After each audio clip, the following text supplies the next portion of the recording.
radio. There was no other television on that time. They just announced on the radio that we have like hanging, you know. How old were you when that happened? I was like maybe 14, I can say, or maybe 13, but still I remember that, you know. It was big stadium in Kabul, just close by the presidential palace, close by. So it was like crazy time on that time, you know. And you ask it, why they just killed these people, you know, for nothing. They just killed innocent people. And I mean, I mean, So it was, I'm so please, sorry. please. So it was all that changed my mind to just evacuate from this country as soon as you can. Even just recently, I mean, in the recent years, I had special life over there. I had my own business, my own company, everything, but I left behind everything because I didn't see any bright future for my children, for my family. This brutality and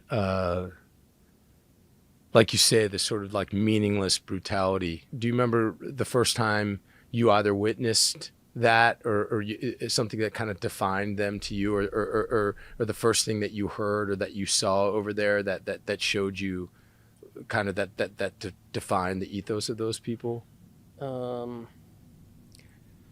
You know, I think my first like experience, like holy shit, we're at war now, you know, is when you see a guy that you know, that you drank beer with and hang out with, blown up, you know, and his body's ripped in half.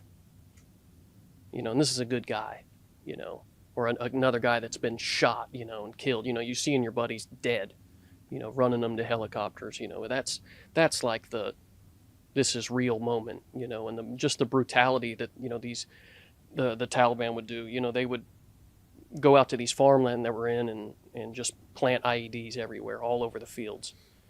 And, you know, kids would step on them all the time. You know, innocent people would just walk along it, you know, and step on these devices. Taliban doesn't care. Yeah, they're after us at the end of the day, but they're putting them in this family's backyard. You know, eventually one of these kids is going to step on this, or some guy on a tractor plowing his field is going to, you know, hit this IED. And that's when it's like for real. You know, it's like seeing little kids suffering. You know, I did a little stint after my time with the Marine Corps. I got a job with National Geographic, and I went back to Afghanistan and kind of got to see the war from a non, you know, infantryman grunt view, you know, because in the grunts, it's this is what you see.